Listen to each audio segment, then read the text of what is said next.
Χαίρετε κυρίες και κύριοι, καλώς ήρθατε σε ένα ακόμα Viewpoint. Σήμερα έχουμε τη χαρά να φιλοξενούμε τον ιστορικό κύριο Γιάννη Αντωνόπουλο, εξειδικευμένο στην ευρωπαϊκή ιστορία, στην ιστορία των διεθνών σχέσεων και στην ιστορία της εκπαίδευσης.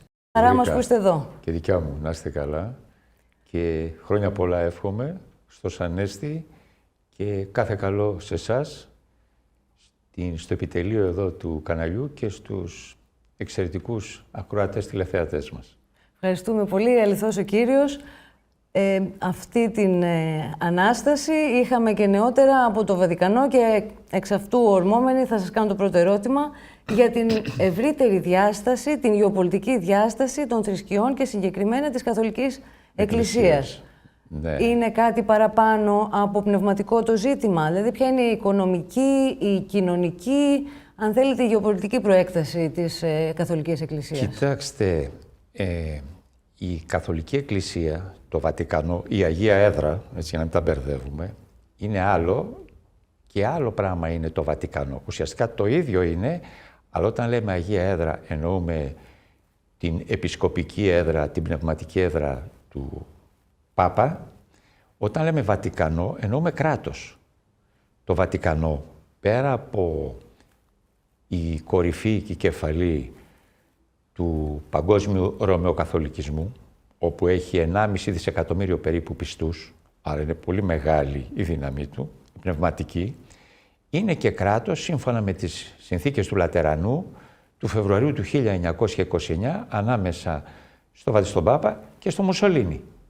Έτσι, ο Μουσολίνι, ο Μπενίτο Μουσολίνι είναι αυτός ο οποίος ήταν ο κυρίαρχος, ο δικτάτορας, ο αρχηγός, ας το πούμε έτσι, πρωθυπουργός, δεν μπορεί να τον πεις, της Ιταλίας από το 22-23 μέχρι το Δεύτερο Παγκόσμιο Πόλεμο, μέχρι το τέλος του Δεύτερου Παγκόσμιου Πολέμου περίπου, έκανε τις συνθήκες του Λατερανού, όπου δημιούργησε το κράτος του Βατικανού.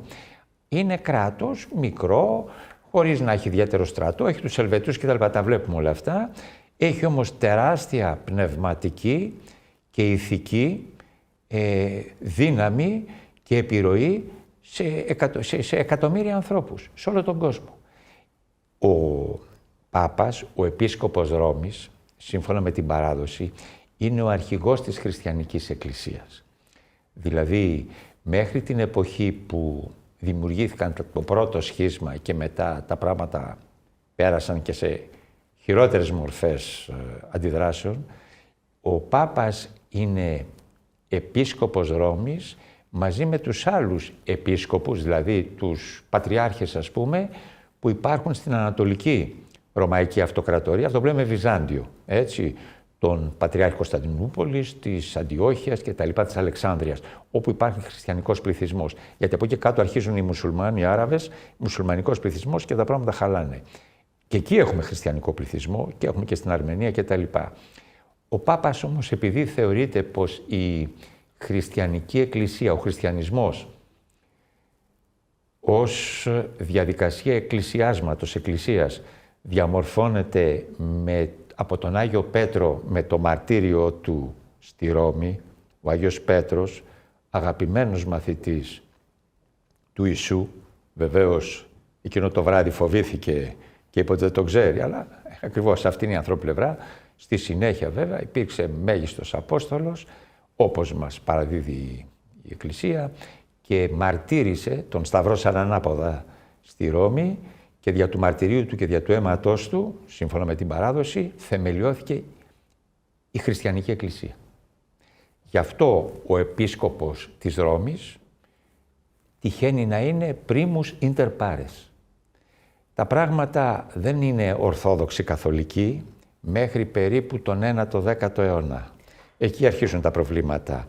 Και είναι πολιτικά προβλήματα. Δεν θα σας κουράσω με τον Καρλομάγνο, με τους Φράγκους κτλ. Με το Βυζάντιο, με τις οικονομαχίες, με τους Άραβες. Βάση περιπτώσει έχετε μια στιγμή που γίνεται το σχίσμα το 1054 και η Καθολική Εκκλησία διαχωρίζει, δηλαδή η Εκκλησία της Ρώμης διαχωρίζει ορισμένα δογματικά θέματα από την Ανατολική και έχουμε εμάς τους Ορθόδοξους, τους Ρώσους κτλ. Και τους Καθολικούς, οι οποίοι στηρίζονται στην ισχύ και στη διδασκαλία της Ρωμαιοκαθολικής Εκκλησίας που έχει έδρα το Βατικανό. Με συγχωρείτε για οικονομία χρόνου. Θα θέλατε να εστιάσουμε στον τελευταίο αιώνα, βλέποντας την επιρροή του Βατικανού, ας πούμε, στους παγκοσμίους πολέμους, στην οικονομία, στη γεωπολιτική, ώστε να έχουμε μία ένδειξη, οι εξελίξεις που περιμένουμε τώρα, που θα οδηγήσουν. Έχει μεγάλη επιρροή το Βατικανό, γιατί έχει και μεγάλη δύναμη και έχει και γεωπολιτική επιρροή. Υπάρχει και, ξέρετε, η γεωπολιτική των θρησκειών. Έτσι, διότι μια τόσο μεγάλη εκκλησία, τόσο ισχυρή εκκλησία που έχει επιρροή σε τόσο πολλούς ανθρώπους, έτσι, δεν μπορεί να μην ασκήσει μια εξουσία πολιτική, αν θέλετε, μια επιρροή πολιτική στα πράγματα. Και βεβαίως το Βατικανό ενδιαφέρεται και ιστορικά, αν το πάρουμε, ενδιαφερόταν με το Βυζάντιο, με τους παλαιολόγους, αυτά τα πράγματα. Δεν πήγανε και παρακαλάγανε τον Πάπα να τους βοηθήσει, να τους γλιτώσει από τους Οθωμανούς. Τότε για πρώτη φορά χτυπήσαν οι Έλληνες στην πόρτα της Δύσεως. Που οι παλαιολόγοι, τελευταία δυναστεία του Βυζαντίου, προσπαθήσαν οι άνθρωποι όλοι και κάναν την ένωση των εκκλησιών. Δεν ενώθηκαν οι εκκλησίες στη Φεράρα. Ενώθηκαν. Και ο Πάπας έγινε η κεφαλή και της Ορθόδοξης Εκκλησίας. Δεν το δεχτήκαμε εδώ. Ήρθαν οι Οθωμανοί, ήρθε ο Μεχμέτ, ήρθε ο Γενάδιος. Το πράγμα άλλαξε. Για το Βατικανό υπάρχει όμως πάντα μια ματιά πάνω στους Έλληνες. Έτσι. Δεν έχω το χρόνο τώρα ιστορικά να σας πω μερικά στοιχεία τα οποία έχουν ενδιαφέρον και με την Ελληνική Επανάσταση έχουν ενδιαφέρον, αλλά εν πάση περιπτώσει είναι δεδομένο. Το Βατικανό λοιπόν που έχει τέτοια δύναμη και τέτοια επιρροή, σαφώς και ασκεί γεωπολιτική. Τι το ενδιαφέρει το Βατικανό? Να παραμείνει μια κυρίαρχη οντότητα ηθική, πνευματική, καταρχάς, αλλά και πολιτική, τουλάχιστον στο δυτικό κόσμο. Αυτό δεν είναι σήμερα τόσο απόλυτα βέβαιο, διότι όπως ξέρουμε, ηγέτες μουσουλμανικών χωρών, ο Ερντογάν είπε, και το επαναλαμβάνω, ότι η Ευρώπη δεν είναι χριστιανική ήπειρος. Ενώ όπως ξέρουμε, κατεξοχήν η Ευρώπη ξεκινάει ως χριστιανική ήπειρος. Παίρνοντας από αυτό αφορμή, είναι σήμερα σε θέση η Εκκλησία, οι ιεραρχίες οι εκκλησιαστικές, τόσο η Καθολική όσο και η Ορθόδοξη αν θέλετε, σε θέση να γεφυρώσουν αυτό το χάσμα, αυτή τη σύγκρουση που φαίνεται να γίνεται μεταξύ Ισλάμ και χριστιανικής Δύσης, μειώνοντας αφενός τη βία, από την άλλη σεβόμενοι και προστατεύοντας τη δυτική κουλτούρα, το δυτικό πολιτισμό. Υπάρχει αυτή, η δυνατότητα. Υπάρχει αυτή η τάση. Παρ' όλα αυτά, επειδή κατά την άποψή μου στις κοινωνίες ιστορικά αλλά και σύγχρονα υπάρχει ο νόμος της δράσης και της αντίδρασης, που είναι νόμος των θετικών επιστημών, αλλά κατά ένα περίεργο τρόπο βλέπουμε να ισχύει πολλές φορές και στις κοινωνίες ανθρώπινες. Αυτή λοιπόν η αντίδραση δημιουργεί μια σύγκρουση η οποία πρέπει να, κατά την άποψη και από ό,τι βλέπουμε πολλοί πάπες το προσπαθήσαν αυτό, να την απαλείψουν. Θυμάμαι με κάποιες συζητήσεις που είχαν γίνει και τα έβλεπα στην Καλλιτέχνη πριν από πολλά χρόνια με τον φονταμεταλισμό που υπήρχε στο Περσικό κράτος, στο Ιράν, και με το ιερατείο το οποίο διεύθυνε μετά το Χομεϊνί τη χώρα, την Περσία, έτσι, το Ιράν, που είναι μεγάλη χώρα και σύγχρονη και ισχυρή χώρα. Και σε κάποιες ήταν ένας Σαλμάν Ρουσδί που είχε γράψει κάποιους στίχους και τα λοιπά και είχε στραφεί εναντίον του μουσουλμανισμού, εναντίον του Κορανίου, και βγήκανε καρδινάλοι και είπανε κακώς το έκανε αυτό και δικαιούται η θρησκεία, μιλάμε τώρα για μουσουλμάνους, έτσι, μωαμεθανούς, δικαιούται κάθε θρησκεία να αμυνθεί, να αμήνεται. Έτσι, μου έκανε εντύπωση αυτό. Και είχαν ξεκινήσει, γιατί υπάρχουν και προσπάθειες να γίνει διάλογος ανάμεσα στις μεγάλες θρησκείες, έτσι, και ο μουσουλμανισμός έχει 1 δισεκατομμύριο πιστούς. Έτσι. Μετά έχουμε την προτεσταντική εκκλησία. Εκεί τα πράγματα είναι διαφορετικά, δεν είναι τόσο απλά, αλλά είναι και αυτή εμφυλοχώρη μέσα στο δυτικό πολιτισμό, με άλλες τελείως αξίες και γράμματα. Λοιπόν, ο καθολικισμός σαφώς και έχει και τράπεζες, έχει το Opus Dei, έχει κονδύλια, δεν γίνεται αλλιώς, είναι κράτος. Είναι κράτος, ένα κράτος μικρό μεν, αλλά με τεράστια πνευματική, ηθική και πολιτιστική δύναμη. Όλη η Ευρώπη είναι χριστιανική. Για αιώνες. Δεν ξεκίνησε ως χριστιανική, αλλά αφού χριστιανίστηκαν οι Ευρωπαίοι, δεν ξέρω, το είχα ξαναπεί αυτό, απλώς να σας το θυμίσω, ο Παναγιώτης ο Κανελόπουλος, στην ιστορία του ευρωπαϊκού πνεύματος, θέτει το θέμα τι είναι Ευρώπη. Λέμε Ευρώπη. Τι είναι Ευρώπη? Ευρώπη, λοιπόν, λέει ο Κανελόπουλος, είναι 4 πυλώνες, 4 κύονες. Ο ένας είναι ο αρχαίος ελληνικός, το αρχαίο ελληνικό πνεύμα, έτσι, αρχαία ελληνική φιλοσοφία, ο αρχαίος ελληνικός λόγος. Εκεί δεν συζητάμε. Δεύτερον, το ρωμαϊκό δίκαιο. Οργάνωση κράτους, αυτοκρατορίας με νόμους, κάναν και οι Έλληνες, κυρίως οι Ρωμαίοι. Τρίτον, το αίμα των Γερμανών, των βαρβαρικών φυλών των Γερμανικών, οι οποίοι διαχέθηκαν σε όλη την Ευρώπη τρίτο, τέταρτο αιώνα μετά Χριστόν. Και βεβαίως ο χριστιανισμός. Η Ευρώπη, όπου και να πάτε, είναι πόλεις με μια εκκλησία μέσα. Αυτό είναι χαρακτηριστικό. Όπως στην Ανατολή έχουμε πόλεις με το τέμενος, με το τζαμί, το ίδιο γίνεται και στην Ευρώπη. Έχουμε πόλεις, χωριά και στην Ελλάδα το ίδιο δεν γίνεται. Εκκλησίες παντού. Τι είναι αυτό? Δείχνει ότι ο χριστιανισμός είναι παρόν, αγωνίζεται, είναι μάχημος, έτσι, διότι δεν είναι εύκολη ο αγώνας και βέβαια δια των εκπροσώπων του προσπαθεί να διατηρήσει τα πνευματικά εφόδια τα οποία δημιούργησε στη Δύση. Βεβαίως και πολεμήθηκε. Κατεξοχήν πολεμήθηκε ο χριστιανισμός. Από το διαφωτισμό, από τη Γαλλική Επανάσταση δεν πολεμήθηκε. Δεν έκλεισε η Γαλλική Επανάσταση τους ναούς στη Γαλλία και τους έκανε στάβλους. Η Γαλλική Επανάσταση. Δεν τα ξέρει αυτά ο κόσμος. Τι πάει στη Ρώσικια. Τα γράφει και ο Καζαντζάκης που βγήκε ταξίδι εκεί και του γύρισε το μάτι, αν μου επιτρέπετε, με αυτά που είδε, ο οποίος ήταν και συμπαθών προς την Σοβιετική Επανάσταση. Και όταν τα είδα αυτά, τα γράφει στη Ρωσία. Τι είδα στη Ρωσία. Και λέει, τι πράγμα αυτό κάνετε το ναό στάβλο. Αυτά τα έχει κάνει η Γαλλική Επανάσταση πρώτα. Μιας και πιάσετε το θέμα της Ευρώπης. Πάμε στην Ευρωπαϊκή Ένωση, που είναι η σύγχρονη Ευρώπη που λέμε. Μας είπατε ποιο είναι το υπόβαθρό της. Θα θέλαμε να μας πείτε στο στάδιο, καταρχάς, πώς εξελίχθηκε σε αυτό που είναι σήμερα, τι είναι σήμερα, και αυτό το χάσμα που βλέπουμε στην Δύση τη λεγόμενη, μεταξύ της σημερινής Ευρωπαϊκής Ένωσης και της νέας Αμερικανικής διοίκησης. Πού οδηγεί? Συμφέρει αυτό την Ευρώπη, συμφέρει τους λαούς της? Κοιτάξτε, η Ενωμένη Ευρώπη είναι ένα μεγάλο στοίχημα, ένα μεγάλο, αν θέλετε έτσι, όνειρο, το οποίο δεν ξέρω κατά πόσον έχει ουσιαστικά πραγματοποιηθεί. Δεν μπορεί να συγκριθεί η Ενωμένη Ευρώπη με τις Ηνωμένες Πολιτείες. Άλλες συνθήκες φτιάξαν τις Ηνωμένες Πολιτείες και πολύ παλιότερα, άλλες συνθήκες ξεκινήσανε αυτές τις προσπάθειες για να δημιουργηθεί Ενωμένη Ευρώπη ιστορικά. Δεν έχουμε τώρα το χρόνο να πούμε πάρα πολλά πράγματα. Ποιος είναι ο πατέρας της Ενωμένης Ευρώπης πολιτικά, ξέρετε? Ο Τσόρτσιλ.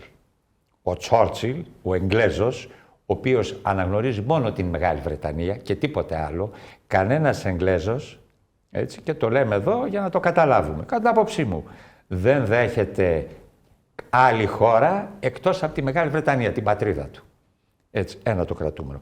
Και δεν δέχεται ότι η Αγγλία είναι μέρος της Ευρώπης. Μπήκανε μέσα γιατί είχαν ζοριστεί οικονομικά τη δεκαετία του 70. Ξαναβγήκανε.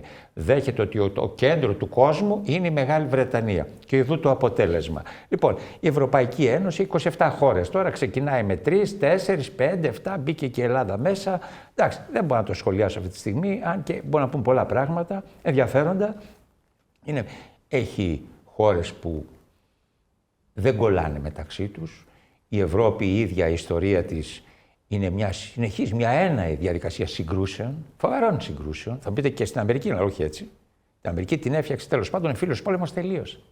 Έχει διαφορές η Αμερική, αλλά έχει μια κοινή σημαία, έχει ένα κοινό νόμισμα, έχει μια κοινή πραγματικότητα πολιτική. Εδώ τι έχουμε? Έχουμε 27 χώρες, 27 σημαίες, 27 εθνικούς ύμνους, έτσι δεν είναι? Έχουμε και μια σημαία με αστεράκια που τη βάζουμε δίπλα. Και εγώ δεν έχω δει, όταν γίνεται στους πανευρωπαϊκούς αγώνες κάποιο ρεκόρ, ο Έλληνας να βλέπει τη σημαία της ΕΟ και να αναρριγά, βλέπει την ελληνική σημαία. Λοιπόν, αυτά έχουμε πολύ δρόμο ακόμα.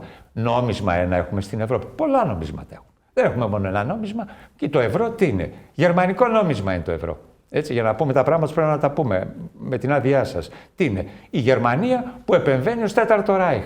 Ποια Ευρώπη λοιπόν? Στην ίδια θέση, την ίδια δύναμη έχει η Ελλάδα, η Βουλγαρία, η Πορτογαλία και η Γερμανία?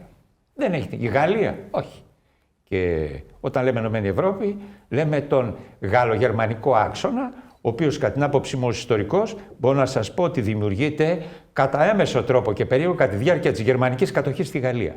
Κατά τη διάρκεια της γερμανικής κατοχής στη Γαλλία παντρευτήκαν αυτοί οι δύο λαοί. Μπόρτιγα, αντίσταση και τα λοιπά, καλά.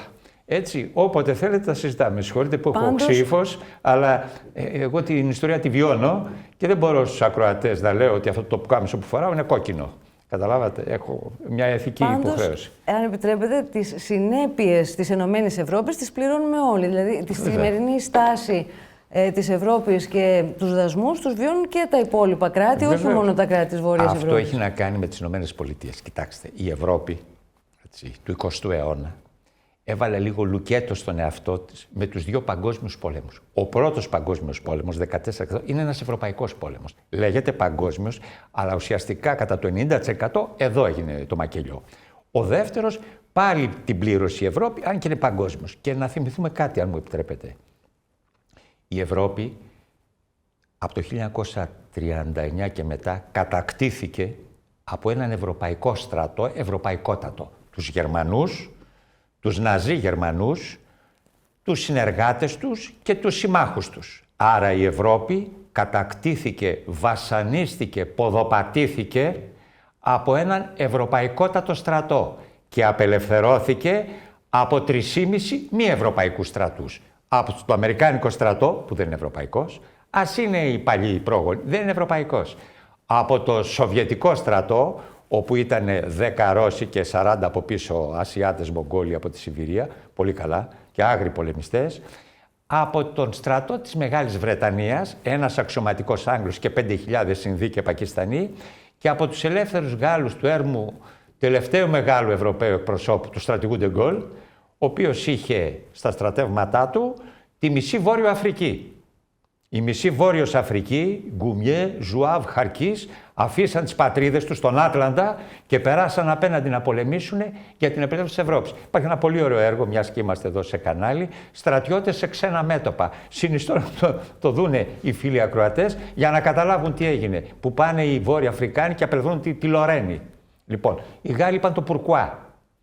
Και η Γαλλία παραδόθηκε, η Γαλλία έτσι, με 3,5 εκατομμύρια στρατό, πολέμησε ούτε 1,5 μήνα. Όταν ο ελληνικός στρατός, η Ελλάδα, κακώς κατά την άποψή μου, σακατεύτηκε στον πόλεμο προς χάριν των συμμάχων της.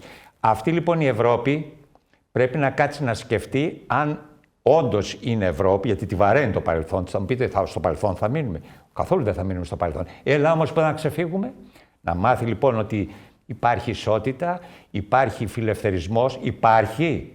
Όπως φέρθηκαν οι Γερμανοί στην Ελλάδα πριν από 15 χρόνια με τα 20.000, κάποιο κανάλι, δικό σας, δεν ξέρω ποιο ήταν, που έκανε μια έρευνα ένας άνθρωπος, συστημικό κανάλι. Και είπε ότι 20.000 άνθρωποι ήταν στον δρόμο άστεγοι. Από όλα αυτά του παρελθόντος, εμείς στο παρόν τι πρέπει να κρατήσουμε? Στο παρόν εμείς προσπαθούμε να ορθοποδήσουμε μετά από μνημόνια, μετά από φοβερές λιδωρίες και κατηγορίες ότι είσαστε έτσι, είσαστε αλλιώς. Αυτά δεν μας τα είπαν οι Κενιάτες, ούτε οι Κινέζοι, ούτε οι Κογκολέζοι. Αυτά τα είπαν οι Ευρωπαίοι. Σαφώς λοιπόν είμαστε στην Ευρώπη. Σαφώς χωρίς εμάς δεν θα υπήρχε Ευρώπη, διότι όπως λένε οι πνευματικοί πατέρες, τα μεγάλα πνεύματα, ο Χάιντεγκερ, ο Γιάσπερς, ο Λεβινάς. Ο Λεβινάς είναι μεγάλος Γάλλος φιλόσοφος υπαρξής, Γαλλολιθουανός, και λέει όταν μιλάμε είμαστε Έλληνες και όταν προσπαθούμε να σκεφτούμε και σκεφτόμαστε πάλι είμαστε Έλληνες. Επειδή θα αναφερθούμε και στην ελληνική γλώσσα δύο πράγματα. Ο δε Χάιντεγκερ, να το ξαναπούμε, Μάρτιν Χάιντεγκερ, ο μεγαλύτερος φιλόσοφος του 20ου αιώνα είναι, Γερμανός, και μάλιστα εξετέθη γιατί ήταν και λάτρης του Χίτλερ. Ως πρίτανη στο Φράιμπουργκ, του είπε καλές κουβέντες και τον βάλανε στη γωνία. Όμως ο μεγαλύτερος φιλόσοφος του 20ου αιώνα. Ξέρετε τι είπε? Ότι η ανθρωπότητα μέχρι τον Αριστοτέλη δημιούργησε και από τότε μέχρι σήμερα, μέχρι την εποχή του, προσπάθησε να καταλάβει. Τι είπε ο Αριστοτέλης. Έτσι, σιγά σιγά λοιπόν, η Ευρώπη είναι ένα πείραμα που ξεκίνησε με άλλους στόχους, κατέληξε διαφορετικά, ακόμα κατά την άποψή μου, προσπαθεί να βρει το βηματισμό της. Η Αμερική είναι αυτή η οποία όταν είδε ότι η Ευρώπη δεν σερνότανε ήδη από τις αρχές του 20ου αιώνα, πρώτη δύναμη βιομηχανική, οικονομική, επενέβη στην Ευρώπη και την έκανε υπηρέτη της. Σήμερα έχουμε μία επανάληψη αυτού του φαινομένου και δεν το λέω μόνο για τους δασμούς που επιβάλλει ο Τραμπ σε όλο τον κόσμο, όχι μόνο στην Ευρώπη, απλά οι ευρωπαϊκοί, με συγχωρείτε, μας επηρεάζουν, αλλά το λέω και με αφορμή την τοποθέτηση του Βανς τότε στο Μόναχο. Τι σχέση έχει η προσπάθεια του Τραμπ να επανέλθει σε κάποιες βασικές αξίες του ιδρυτικού πνεύματος της Δύσης, του δυτικού πολιτισμού, σε σχέση με αυτό που βλέπουμε στην Ευρώπη, που είναι μια τάση πιο φιλελεύθερη? Κοιτάξτε, υπάρχει στην Ευρώπη μια τάση, δημιουργήθηκε κάτω από διάφορους παράγοντες, έτσι να γίνει η Ευρώπη μια ήπειρος πολύ ανοιχτή στην παγκοσμιοποίηση. Πολύ ανοιχτή σε διάφορα ρεύματα πολιτικά, φιλετικά, ηθικά, σεξουαλικά, εντάξει, ναι. Και βέβαια αυτό δεν σημαίνει ότι το ενστερνίζονται όλοι οι Ευρωπαίοι. Βλέπετε τι γίνεται. Βλέπετε, δημιουργεί αντίδραση. Στην Αμερική το ίδιο γίνεται, αλλά στην Αμερική τα πράγματα είναι οξύτερα, διότι είναι μια χώρα που έχει άλλα μέτρα και σταθμά. Εγώ προσωπικά δεν έχω πάει στην Αμερική, ούτε είμαι ειδικός στις αμερικάνικες υποθέσεις, αλλά ως ιστορικός παρακολουθώ ορισμένα πράγματα και μου κάνουν εντύπωση.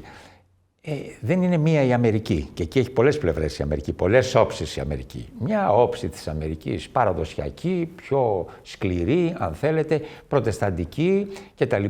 Εκφράζει ο πρόεδρος Τραμπ. Κοιτάξτε, ό,τι και να λέμε, η Αμερική είναι μεγάλη δύναμη και μικρά δεν πειράζει. Και ο Τραμπ, ο πρόεδρος Τραμπ, είναι πρόεδρος της Αμερικής. Και κάπου πρέπει να σεβόμαστε λίγο τα πράγματα. Γιατί βλέπω τα κανάλια έχουν αρχίσει ένα πόλεμο, είναι έτσι, είναι αλλιώς, δεν πουλάγε καλά έπιπλα. Βλέπω διάφορα πράγματα και μου κάνει εντύπωση. Έτσι, κρατικά κανάλια. Λοιπόν, χρειάζεται λίγο να είμαστε σοβαροί, κατά την άποψή μου. Η Αμερική είναι αυτή που είναι. Δυστυχώς για τους Ευρωπαίους και στους δύο παγκόσμιους πολέμους, για να μην επεκταθώ έτσι στα στρατόπεδα συγκέντρωσης κτλ., τα κάνανε όπως τα κάνανε, οπότε επενεύει η Αμερική για να τους τα διορθώσει. Από εκεί και πέρα κυριαρχεί η Αμερική. Και την Ενωμένη Ευρώπη αρχικά, στη δεκαετία του 40 κτλ., η Αμερική είναι εκείνη που τη στήριζε και τη στήριζε μέχρι πρόσφατα. Η Αμερική έχει τα δικά της προβλήματα, είναι μεγάλη υπερδύναμη, για πολλά χρόνια ήταν ισχυρότερη δύναμη στον κόσμο. Δεν ξέρω τώρα αν θα παραμείνει, διότι υπάρχει η Κίνα, υπάρχει και η Ευρωπαϊκή Ένωση και ξέρετε, πρώην σύμμαχοι πολλές φορές στην ιστορία γίνονται μελλοντικοί αντίπαλοι, έτσι, υπάρχει ανταγωνισμός. Βέβαια, γιατί βάζει δασμούς η κυβέρνηση των ΗΠΑ, αυτή ξέρει. Αλλά όπως είχε πει, δεν γίνεται το know-how να είναι αμερικάνικο, να πηγαίνουν οι εταιρείες πολυεθνικές να εφαρμόζουν το know-how στην Κίνα, όπου τα εργατικά είναι πάμφθηνα, έτσι, πέφτουν οι τιμές, και μετά να εισπράττουν υπερκέρδη και η Αμερική να χάνει. Εδώ δηλαδή έχουμε ένα πόλεμο μέσα στο σύστημα. Διότι το σύστημα, αν δεν αλλάξει, θα φτάσει πάλι σε κρίση, όπως αυτή του 2008-2009, που θα είναι χειρότερη.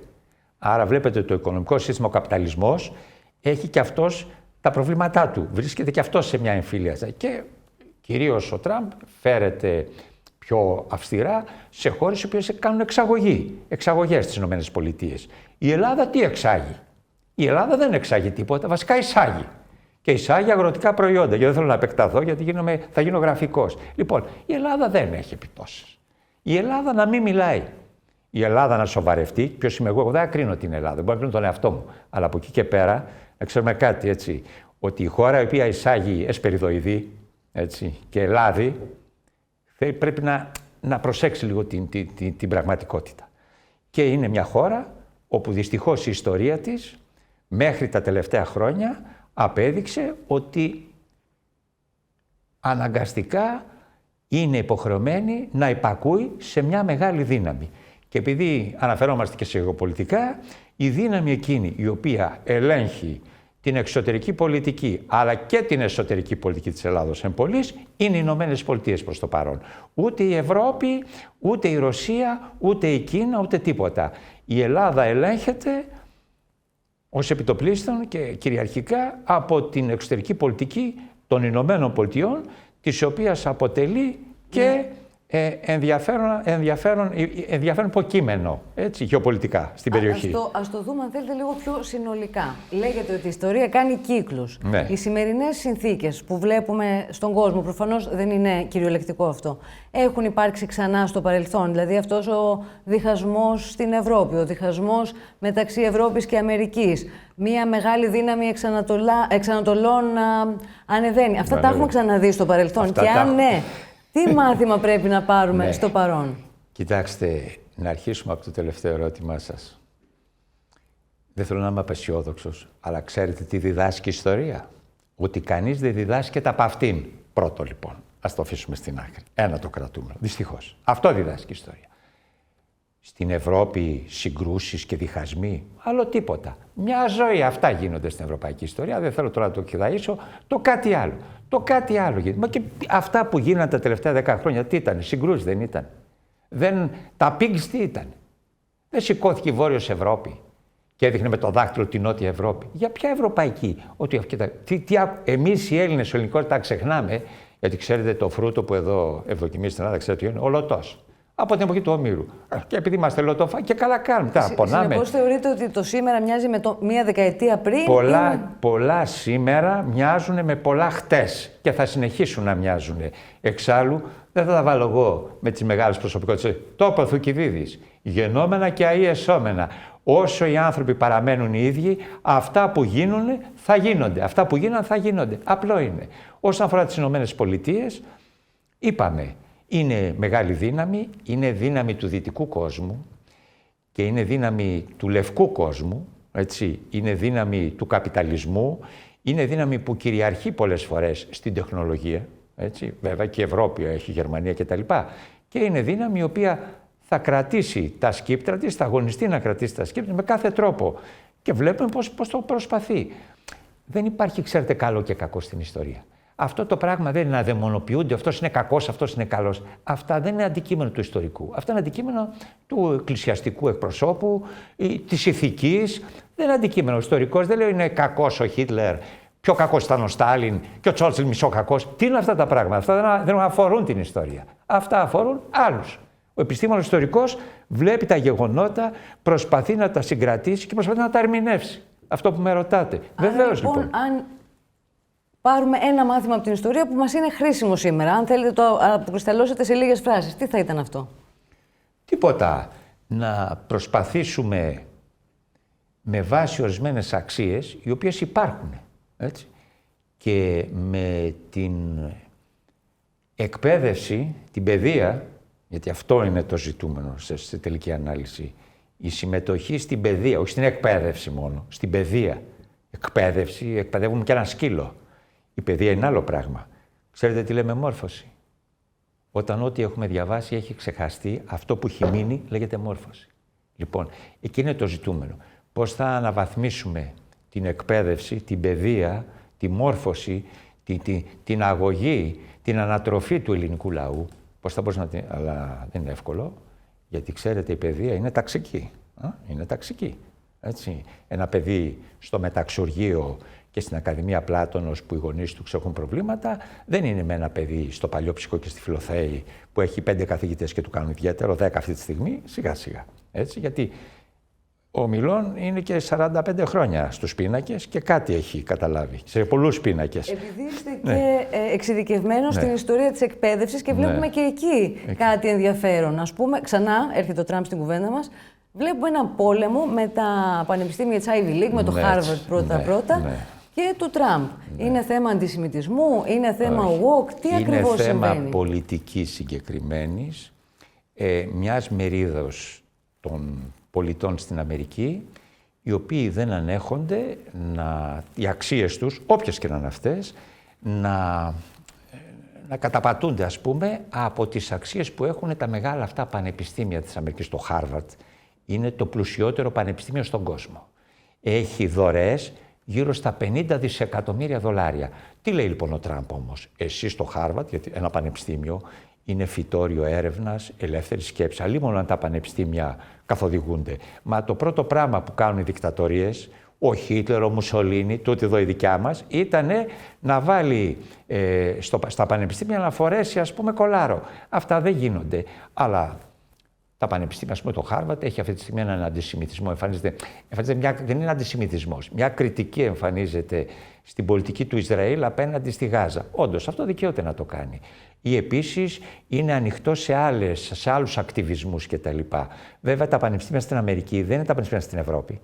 Εκεί δεν έχουν και φορείς ιδιωτικούς και χορηγούς. Είναι μπερδεμένο το πράγμα. Θεωρείτε ότι στο παρόν τα πανεπιστήμια δεν κατευθύνονται από πολιτικές? Βεβαίως και κατευθύνονται από πολιτικές, αλλά υπάρχουν και, επειδή ακριβώς πιστεύω ότι είναι δράση-αντίδραση, υπάρχουν και πανεπιστήμια ή σχολές μες στα πανεπιστήμια ή τάσεις μες στα πανεπιστήμια που είναι αντίθετες. Σαφώς και κατευθύνονται από πολιτικές, από αυτούς που τους χρηματοδοτούν.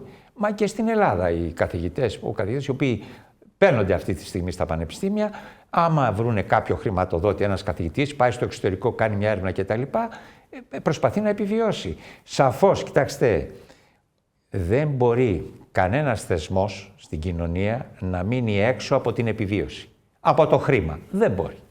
Μόνο αν είσαι γραφικός, έχεις μείνει στο παρελθόν ή ξέρω εγώ είσαι κάτι άλλο.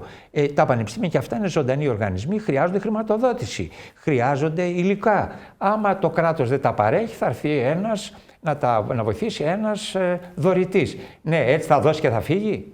Μακάρι, αλλά μπορεί να δώσει και να ζητήσει. Αυτά λοιπόν, αυτές οι κουβέντες. Τα πανεπιστήμια, ξέρετε, είναι η φάρη, έτσι, του πολιτισμού, του παγκόσμιου. Έτσι. Όχι μόνο τα πανεπιστήμια, υπάρχουν και ακαδημίες, υπάρχουν και άλλα κέντρα. Αλλά εκεί η μεγάλη μάζα του λαού μορφώνεται. Το πανεπιστήμιο φτιάχνει τους καθηγητές, τους δασκάλους που θα πάνε μετά στα σχολεία. Δεν τους φτιάχνει το δημοτικό. Το πανεπιστήμιο τους φτιάχνει. Γι' αυτό και, επειδή μιλάμε για την ιστορία της εκπαίδευσης, διάφοροι πολιτικοί στο παρελθόν Έλληνες κάναν αγώνα για να είναι το πανεπιστήμιο δωρεάν.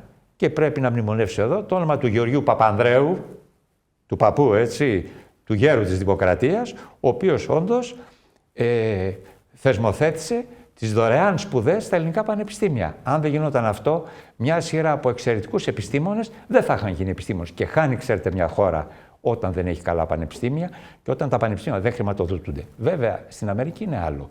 Και αυτό που γίνεται τώρα, άλλα πανεπιστήμια αντιδράσανε, άλλα δεν αντιδράσανε. Το Κολούμπια, νομίζω, συμφώνησε με τον πρόεδρο Τραμπ. Εκεί έχει να κάνει με τους δρόντες μες στο πανεπιστήμιο και αυτούς τους ανθρώπους οι οποίοι το χρηματοδοτούν, το στηρίζουν. Έτσι. Πάμε τώρα, αν θέλετε, σε κάτι άλλο. Τεχνητή νοημοσύνη. Μάλιστα. Δεν έχει υπάρξει ιστορικά αυτό, δεν έχουμε ξαναδεί κάτι ανάλογο. Λέγεται ότι είναι η αυγή μιας εποχής που η ανθρωπότητα θα αλλάξει. Με βάση άλλες ανακαλύψεις που έχουν γίνει στο παρελθόν, τέτοιας κλίμακας, ο ηλεκτρισμός, οι επικοινωνίες, αν θέλετε. Πώς εκτιμάτε ότι αυτό το φαινόμενο θα αλλάξει την ανθρωπότητα, την ανθρώπινη κοινωνία και τον κόσμο, τις διεθνείς σχέσεις? Από ό,τι φαίνεται, είμαστε σε μια εξέλιξη διαφόρων μέσων τεχνικών που έχουν προηγηθεί και έχουν γίνει και διάφορα σεμινάρια για την τεχνητή νοημοσύνη στα σχολεία κτλ. Εμφανίζεται πλέον η δημιουργία, είναι μια επανάσταση, δηλαδή μια μετάβαση σε μια νέα πραγματικότητα. Αυτό είναι επανάσταση, δεν είναι παίρνω τα όπλα και πολεμάω κάποιον. Αυτό δεν λέγεται επανάσταση, θέλει λίγο προσοχή. Αυτή η μετάβαση από μια δεδομένη πραγματικότητα, κοινωνική, ηθική, πολιτιστική, σε μια άλλη, δημιουργεί ακριβώς αυτές τις δυνατότητες. Πάρα πολλές δυνατότητες η τεχνητή νοημοσύνη και δεν ξέρουμε πόσο ακόμα θα δημιουργήσει. Το θέμα δεν είναι, όπως και άλλα στην ιστορία, άλλες τέτοιες επαναστάσεις, είναι ποια χρήση θα γίνει. Θα γίνει χρήση για το κοινό καλό ή θα γίνει χρήση για ελάχιστα συμφέροντα ή και τα δύο ή δεν ξέρω πόσο % του ενός και του άλλου. Εδώ υπάρχει πρόβλημα όπως έγινε χρήση της ατομικής ενέργειας. Και η ατομική σχάση του ατόμου ήταν μια επανάσταση. Είδατε που κατέληξε. Η σχάση του ατόμου είναι επανάσταση. Ο νόμος της βαρύτητας είναι επανάσταση. Οι τεχνολογικές εφευρέσεις είναι επανάσταση. Ναι, αλλά πώς χρησιμοποιούνται. Με τις κοινωνικές συνθήκες που έχουμε σήμερα, πού θα οδηγήσει? Αυτό κανείς δεν το ξέρει. Και πρώτα-πρώτα οι κοινωνικές συνθήκες που έχουμε σήμερα είναι λίαν ρευστές και υπακούν σε καταστάσεις περιοδικότητος, κυρίως οικονομικής και επιβίωσης για τους πληθυσμούς. Αφετέρου, ποιοι είναι αυτοί οι οποίοι θα χρησιμοποιήσουν την τεχνητή νοημοσύνη? Ο μέσος πολίτης στο τηλέφωνό του, μέχρι εκεί θα έχει πρόσβαση? Μέχρι ποιο σημείο θα έχει πρόσβαση? Ποιος θα δίνει την πρόσβαση? Ποιος θα ελέγχει τι είναι αυτό, πού μπορεί να φτάσει? Βλέπετε τι γίνεται στο διαδίκτυο τώρα με τα μικρά παιδιά. Βλέπετε τι γίνεται στο διαδίκτυο. Και έχουν απαγορευτεί και τα κινητά στα σχολεία. Και οι μαθητές από 7 χρονών μέχρι 77 συνεχώς γυρίζουν με ένα κινητό στο δρόμο. Λοιπόν, δηλαδή, να σας πω, χρειάζεται λιγάκι αυτό το απίθμενο ρεύμα των εναλλαγών και της ανάπτυξης να μπει λιγάκι στη βάσανο της λογικής. Σαφώς και η τεχνητή νοημοσύνη είναι μια επανάσταση. Σαφώς και μπορώ να βλέπω το φλιτζάνι στην τεχνητή νοημοσύνη και να ξέρω τι γίνεται στο σπίτι μου. Από ότι βλέπω διάφορα πράγματα τραβηγμένα τελείως και ενδιαφέροντα. Μπορεί να βοηθήσει στην εκπαίδευση, μπορεί να αναιρέσει την εκπαίδευση. Μέχρι τώρα ξέρουμε ότι υπάρχει ο καθηγητής. Αύριο υπάρχει ένα ρομπότ. Και το ρομπότ να μιλάει να τα φέρνει καλύτερα βόλτα. Οι μαθητές να δουλεύουν από το σπίτι τους. Οι φοιτητές να μην. Δεν έγιναν αυτά. Δεν έγιναν αυτά. Λοιπόν, κανείς δεν ξέρει πού μπορεί να φτάσει αυτό το πράγμα. Κανείς δεν ξέρει. Ούτε καλό είναι, ούτε κακό. Να δούμε τι είναι. Και έχει ο Θεός. Πάμε στα ελληνικά, στα δικά μας, στα πολιτισμικά. Πολύ ωραία. Πριν από λίγες μέρες ανακηρύχθηκε από την UNESCO επισήμως η Παγκόσμια ημέρα ελληνικής γλώσσας. Μάλιστα. Εκτός από την μεγαλύτερη από 3.000 χρόνια ιστορία μας, είναι μια γλώσσα που ομιλείται από πάρα πολύ λίγο κόσμο σχετικά με τις υπόλοιπες γλώσσες που έχουν αντίστοιχα τη δική τους Παγκόσμια ημέρα σύμφωνα με την UNESCO. Μάλιστα. Γιατί λοιπόν αναγνωρίστηκε διεθνώς η ελληνική γλώσσα και έχουμε επίγνωση εμείς εδώ στην Ελλάδα της αξίας της? Ας αρχίσω από το τέλος. Το τι έχουμε επίγνωση εμείς στην Ελλάδα για τα πράγματα, το αφήνω στον καθένα μας να το κρίνει. Ένα το κρατούμε. Δεύτερον, η ελληνική γλώσσα, γιατί ακριβώς συνδυάστηκε, εξέφρασε ένα σπουδαίο πολιτισμό, έτσι, αποτελεί παρακαταθήκη για την ανθρωπότητα. Το θέμα δεν είναι, ξέρετε, ότι είμαστε 10 εκατομμύρια, δεν ξέρω, 15, με τους Έλληνες του εξωτερικού, τους αδελφούς μας, που μιλάμε την ελληνική γλώσσα, όπως τη μιλάμε, όπως τη μιλάμε. Το θέμα είναι πως εκατοντάδες χιλιάδες, εκατομμύρια άνθρωποι στον κόσμο μαθαίνουν ελληνικά και μαθαίνουν και αρχαία ελληνικά. Οπότε, όπως καταλαβαίνετε, δεν είναι τόσο απλό το θέμα. Γιατί? Διότι η ελληνική γλώσσα έχει μέσα της τον ελληνικό πολιτισμό, έχει μέσα της τον χριστιανισμό, διότι και τα Ευαγγέλια στα ελληνικά γραφτήκαν, έτσι. Και διαδόθηκε ήδη από τα τέλη του Μεσαίωνα και νωρίτερα σε όλο το μορφωμένο και δυνατό τότε κόσμο στην Ευρώπη. Και στην Αμερική και παντού. Και παντού. Είναι μια γλώσσα η οποία ακριβώς εκφράζει, έχει τέτοια εκφραστικότητα, τέτοιο πλούτο, γιατί έχει από πίσω. Μόνο η λέξη, ξέρετε, το ρήμα ορό, βλέπω έτσι στον Πλάτωνα, έχει πάνω από 500 σημασίες. Στο φιλοσοφικό έργο του Πλάτωνα, το διανοείστε.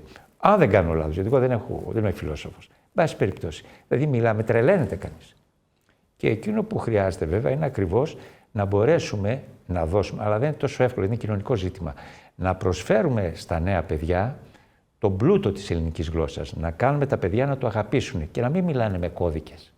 Με κώδικες, εγώ δεν είμαι κατά των ξένων γλωσσών. Βεβαίως και χρειάζονται ξένες γλώσσες. Και τα αγγλικά και τα γαλλικά και τα κινέζικα, βεβαίως.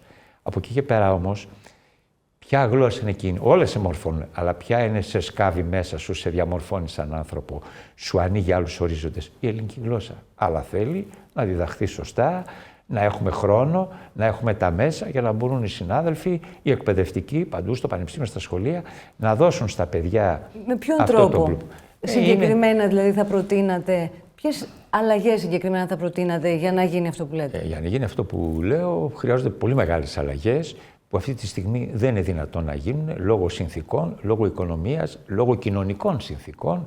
Ένα παιδί το οποίο ζει σε μια φτωχή οικογένεια, σε μια οικογένεια που είναι παραβατική, πώς θα μπορέσει να το εμπνεύσει, πώς θα μπορέσει να το βοηθήσει? Πρέπει να υπάρχουν θεσμοί, πρέπει να υπάρχει χρήμα, παιδεία, ξέρετε, παιδεία, εκπαίδευση, παιδεία.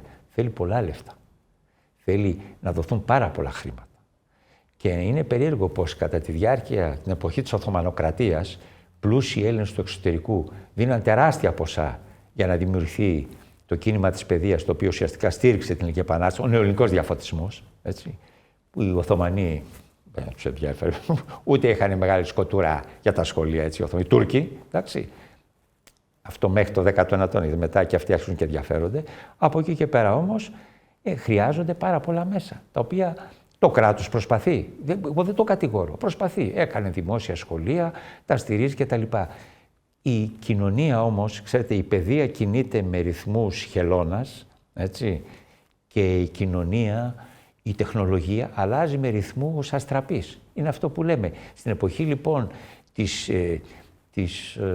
αυτής της τεχνολογίας, των κομπιούτερ, της τεχνολογίας αυτής με τα iPad κτλ., το σχολείο προσπαθεί να σου δώσει μια παιδεία η οποία είναι των αρχών του 20ου αιώνα. Είναι δυνατόν? Σε αυτόν λοιπόν τον κόσμο που περιγράφεται, που έχουμε την έλευση του AI, που βλέπουμε αυτό το χάσμα Ανατολής και Δύσης, που βλέπουμε πόλεμο στα Βόρεια, πόλεμο και στη Μέση Ανατολή. Αυτό το στοιχείο που έχετε αναφέρει σε προηγούμενη συνέντευξή σας, της ανθρωποκεντρικότητας του ελληνικού πολιτισμού, αυτό που τον καθιστά οικουμενικό και διαχρονικό, υπάρχει τρόπος να το αναβιώσουμε ή, αν όχι να αναγεννήσουμε τον ελληνικό πολιτισμό όπως ήταν στο παρελθόν και με την επιρροή που είχε, να δημιουργήσουμε ένα νέο πολιτισμό ως Ελλάδα, ως Ευρώπη, που να έχει αυτό το στοιχείο του ανθρώπου στο κέντρο. Η αλήθεια είναι ότι ο ευρωπαϊκός πολιτισμός έχει κάνει τέτοιες κινήσεις και προσπαθεί, εκεί δεν πρέπει να το κατηγορήσουμε, κατηγορούμε την Ευρώπη συνεχώς, έτσι, γιατί εγώ είμαι από τους ανθρώπους που έχουν μια κριτική στάση απέναντι στην Ευρώπη. Εντάξει, αυτό είναι η προσωπική μου άποψη.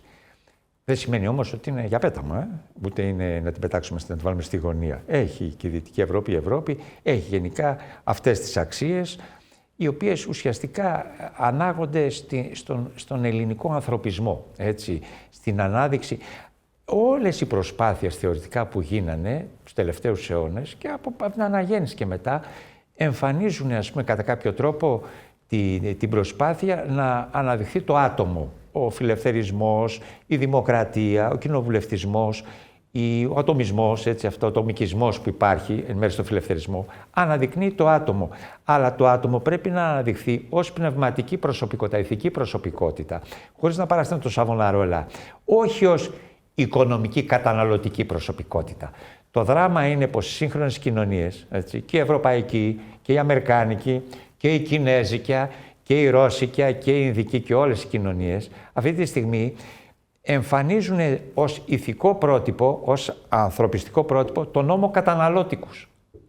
Εδώ έχουμε χάσει λιγάκι, αν μου επιτρέπετε την έκφραση, την μπάλα.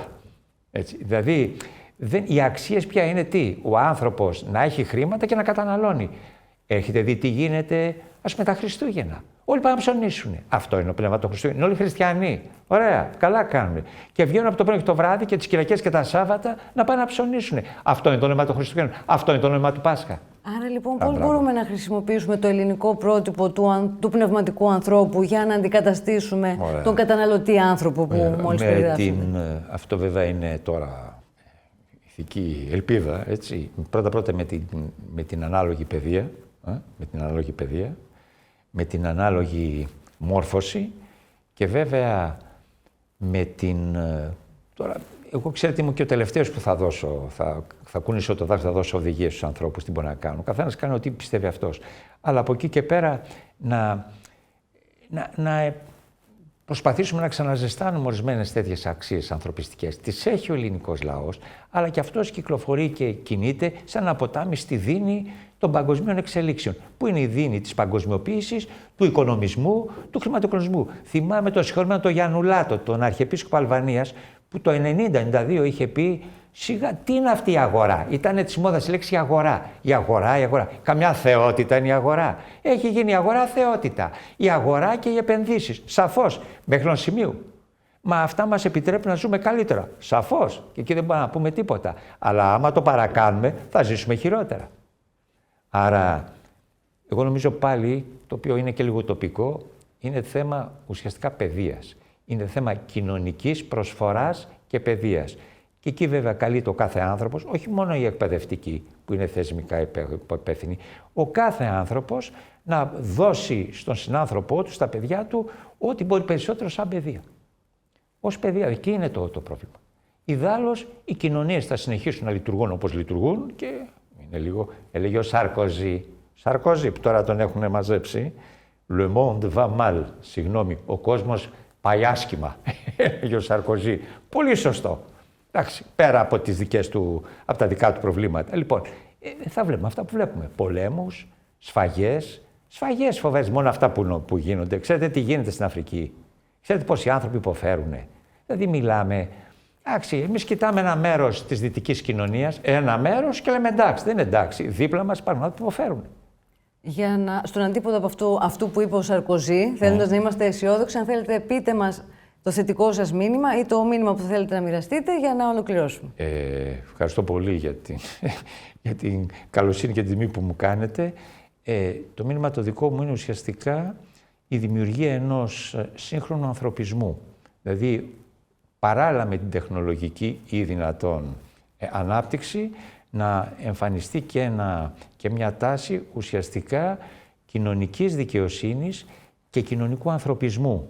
Δηλαδή, να ξανατεθεί ο άνθρωπος ως αξιακό όν, ηθικό όν, στο κέντρο ή δυνατόν των προβλημάτων και της πολιτικής. Και όχι η οικονομία μόνο, οι αγορές, τα κέρδη, οι επενδύσεις. Αυτά σαφώς και χρειάζονται και αφού χρειάζονται δεν μπορούμε να τα ανατρέψουμε, αλλά χρειάζεται λίγο προσοχή. Εκεί νομίζω πρέπει να κινηθούμε και ξέρετε, να σας πω την αλήθεια, το τελευταίο πράγμα που μου αρέσει να λέω είναι πρέπει να. Δεν μπορώ εγώ να δώσω δυστυχώς και ευτυχώς καμία συμβουλή σε κανέναν συνάνθρωπό μας. Αυτοί ξέρουν καλύτερα τι θα κάνουν. Σας ευχαριστώ πολύ και εγώ. Ευχαριστούμε πάρα πολύ που ήσασταν εδώ. Κυρίες και κύριοι, ευχαριστούμε και εσάς πολύ για το χρόνο και την προσοχή σας. Εάν θέλετε να στηρίξετε την εκπομπή, μπορείτε να αφήσετε το σχόλιο σας, να μοιραστείτε το περιεχόμενό μας και να γίνετε συνδρομητές στο κανάλι μας. Να είστε καλά, μέχρι την επόμενη φορά.